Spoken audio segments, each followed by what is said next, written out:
ഈശോമിശിഹായ്ക്ക് സ്തുതിയായിരിക്കട്ടെ. Lumen Cristo 101 ദിവസം കൊണ്ട് ബൈബിൾ പുതിയ നിയമം വായിച്ചു തീർക്കുന്ന വചന പദ്ധതിയിലേക്ക് ഏവർക്കും സ്വാഗതം. ഇന്ന് ദിവസം 93.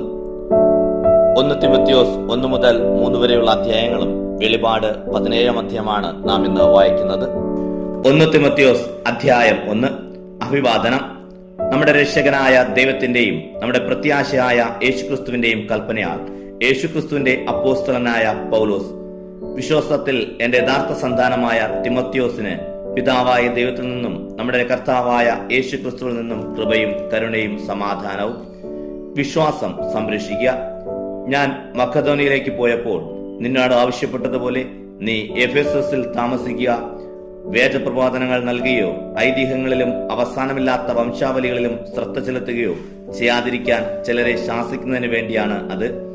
ഇക്കാരണങ്ങൾ വിശ്വാസത്തിൽ ദൈവത്തിന്റെ കാര്യവിചാരിപ്പ് നിർവഹിക്കുന്നതിന് പകരം സംശയങ്ങൾ ജനിപ്പിക്കുന്നതിനോ ഉപകരിക്കുകയുള്ളൂ. അവരെ കുറ്റപ്പെടുത്തുന്നതിന്റെ ലക്ഷ്യം പരിശുദ്ധമായ ഹൃദയത്തിലും നല്ല മനസ്സാക്ഷിയിലും നിഷ്കപടമായ വിശ്വാസത്തിൽ നിന്ന് രൂപം കൊള്ളുന്ന സ്നേഹമാണ്. ചില ആളുകൾ ഇവയിൽ നിന്ന് വ്യതിചലിച്ച് അർത്ഥശൂന്യമായ ചർച്ചകളിലേക്ക് തിരിഞ്ഞിട്ടുണ്ട്. നിയമപ്രബോധകരാണെന്നാണ് അവരുടെ മോഹം. എന്നാൽ അവർ എന്താണ് പറയുന്നതെന്നോ ഏത് തത്വങ്ങൾ സ്ഥാപിക്കുന്നതെന്നോ അവർക്ക് തന്നെ അറിവില്ല. ഉചിതമായ കൈകാര്യം ചെയ്യുന്നെങ്കിൽ നിയമം നല്ലതാണെന്ന് നമുക്കറിയാം. നിയമം നിർമ്മിക്കപ്പെട്ടിരിക്കുന്നത് നീതിമാന്മാർക്ക് വേണ്ടിയല്ല, മറിച്ച് നിയമനിഷേധകർ, അനുസരണമില്ലാത്തവർ, ദൈവഭക്തിയില്ലാത്തവർ, പാപികൾ, വിശുദ്ധിയില്ലാത്തവർ, ലൗകികർ, പിതാവിനെയോ മാതാവിനെയോ മറ്റു മനുഷ്യരെയോ വധിക്കുന്നവൻ, അസന്മാർഗികൾ, സ്വവർഗഭോഗികൾ, ആളുകളെ അപഹരിച്ചു കൊണ്ടുപോകുന്നവർ, നുണയർ, അസത്യവാദികൾ എന്നിവർക്ക് വേണ്ടിയും സത്യപ്രബോധനത്തിന് വിരുദ്ധമായ എല്ലാറ്റിനും വേണ്ടിയുമാണ്. വാഴ്ത്തപ്പെട്ടവനായ ദൈവത്തിന്റെ മഹിമയുടെ സുവിശേഷത്തിനനുസൃതമായി എനിക്ക് ഏൽപ്പിക്കപ്പെട്ടിരിക്കുന്നതാണ് ഈ പ്രബോധനം. ദൈവകൃപയ്ക്ക് കൃതജ്ഞത. എന്നെ ശക്തിപ്പെടുത്തുന്ന നമ്മുടെ കർത്താവായ യേശു ക്രിസ്തുവിന് ഞാൻ നന്ദി പറയുന്നു. എന്തെന്നാൽ തന്റെ ശുശ്രൂഷയ്ക്കായി എന്നെ നിയമിച്ചുകൊണ്ട് അവൻ എന്നെ വിശ്വസ്തനായി കണക്കാക്കി. മുമ്പ് ഞാൻ അവനെ നിന്ദിക്കുകയും പീഡിപ്പിക്കുകയും അധിക്ഷേപിക്കുകയും ചെയ്തുവെങ്കിലും എനിക്ക് കരുണ ലഭിച്ചു. കാരണം അറിവില്ലാതെ അവിശ്വാസിയായിട്ടാണ് ഞാൻ പ്രവർത്തിച്ചത്. കർത്താവിന്റെ കൃപ യേശുക്രിസ്തുവിലുള്ള വിശ്വാസത്തോടും സ്നേഹത്തോടൊപ്പം എന്നിലേക്കും കവിഞ്ഞൊഴുകി. യേശുക്രിസ്തു ലോകത്തിലേക്ക് വന്നത് പാപികളെ രക്ഷിക്കാനാണെന്ന പ്രസ്താവം വിശ്വസനീയവും തികച്ചും സ്വീകാര്യവുമാണ്. പാപികളിൽ ഒന്നാമനാണ് ഞാൻ, എങ്കിലും എനിക്ക് കരുണ ലഭിച്ചു. അത് നിത്യജീവൻ ലഭിക്കാൻ യേശുക്രിസ്തുവിൽ വിശ്വസിക്കാനിരിക്കുന്നവർക്ക് ഒരു മാതൃകയാകാത്ത വിധം പാപികളിൽ ഒന്നാമനായ എന്നിൽ അവന്റെ പൂർണ്ണമായ ക്ഷമ പ്രകടമാകുന്നതിന് വേണ്ടിയാണ്. യുഗങ്ങളുടെ രാജാവും അനശ്വരനും അദൃശ്യനുമായ ഏക ദൈവത്തിന് എന്നെന്നും ബഹുമാനവും മഹത്വവും ഉണ്ടായിരിക്കട്ടെ. ആമേൻ. എന്റെ മകനായ തിമോത്തിയോസേ, നിന്നെക്കുറിച്ച് നേരത്തെ ഉണ്ടായിട്ടുള്ള പ്രവചനങ്ങൾക്കനുസൃതം വിശ്വാസത്തോടും നല്ല മനസ്സാക്ഷിയോടും കൂടെ നന്നായി പോരാടുന്നതിനുള്ള ചുമതല നിന്നെ ഞാൻ വരമേൽപ്പിക്കുന്നു. ചില ആളുകൾ മനസ്സാക്ഷിയെ തിരസ്കരിച്ചുകൊണ്ട് വിശ്വാസം തീർത്തും നശിപ്പിച്ചുകളയുന്നു. ഹുമനോയസും അലക്സാണ്ടറും അക്കൂട്ടത്തിൽപ്പെടുന്നു. അവർ ദൈവദൂഷണിൽ നിന്ന് പിന്മാറേണ്ടതിന് ഞാൻ അവരെ സാത്താന് വിട്ടുകൊടുത്തിരിക്കുകയാണ്. 1 തിമോത്തിയോസ് അധ്യായം 2. പ്രാർത്ഥനയെക്കുറിച്ച് നിർദ്ദേശം. എല്ലാവർക്കും വേണ്ടി അപേക്ഷകളും യാചനകളും മധ്യസ്ഥ പ്രാർത്ഥനകളും ഉപകാരസ്മരണകളും അർപ്പിക്കണമെന്ന് ഞാൻ ആദ്യമേ ആഹ്വാനം ചെയ്യുന്നു. എല്ലാ ഭക്തിയിലും വിശുദ്ധിയിലും ശാന്തവും സമാധാനപൂർണമായ ജീവിതം നയിക്കാൻ നമുക്കിടയാകാത്ത വിധം രാജാക്കന്മാർക്കും ഉന്നത സ്ഥാനീയർക്കും ഇപ്രകാരം തന്നെ ചെയ്യേണ്ടതാണ്. ഇത് ഉത്തമവും നമ്മുടെ രക്ഷകനായ ദൈവത്തിന്റെ മുൻപിൽ സ്വീകാര്യവുമാണ്. എല്ലാവരും രക്ഷിക്കപ്പെടണമെന്നും സത്യം അറിയണമെന്നും ആണ് അവിടുന്ന് ആഗ്രഹിക്കുന്നത്. എന്തെന്നാൽ ഒരു ദൈവമേ ഉള്ളൂ, ദൈവത്തിനും മനുഷ്യർക്ക് മധ്യസ്ഥനായി ഒരുവനേയുള്ളൂ, മനുഷ്യനായ യേശുക്രിസ്തു. അവൻ എല്ലാവർക്കും വേണ്ടി തന്നെ മോചന മൂല്യമായി നൽകി. അവൻ യഥാകാലം നൽകപ്പെട്ട ഒരു സാക്ഷിയുമായിരുന്നു. അതിന്റെ പ്രഘോഷകനായും അപ്പോസ്തലനായും വിശ്വാസത്തിലും സത്യത്തിലും വിജാതിയുടെ പ്രബോധകനായും ഞാൻ നിയമിക്കപ്പെട്ടു. ഞാൻ വ്യാജമല്ല, സത്യമാണ് പറയുന്നത്. അതിനാൽ കോപമോ കലഹമോ കൂടാതെ പുരുഷന്മാർ എല്ലായിടത്തും തങ്ങളുടെ പവിത്രമായ കാര്യങ്ങൾ ഉയർത്തിക്കൊണ്ട് പ്രാർത്ഥിക്കണമെന്ന് ഞാൻ ആഗ്രഹിക്കുന്നു.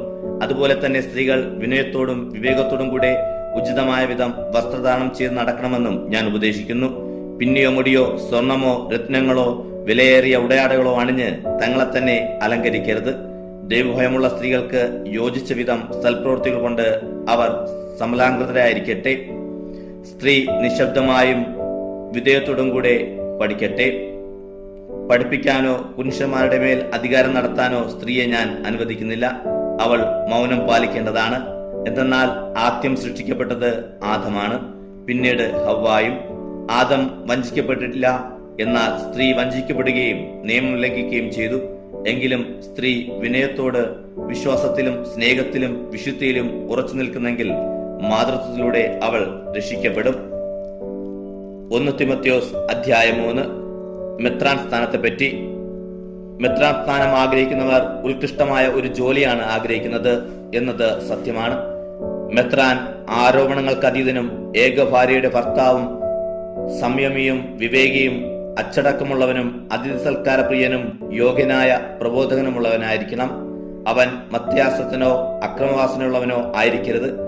സൗമ്യശീലനും കലഹിക്കാത്തവനും അത്യാഗ്രഹമില്ലാത്തവനുമായിരിക്കണം.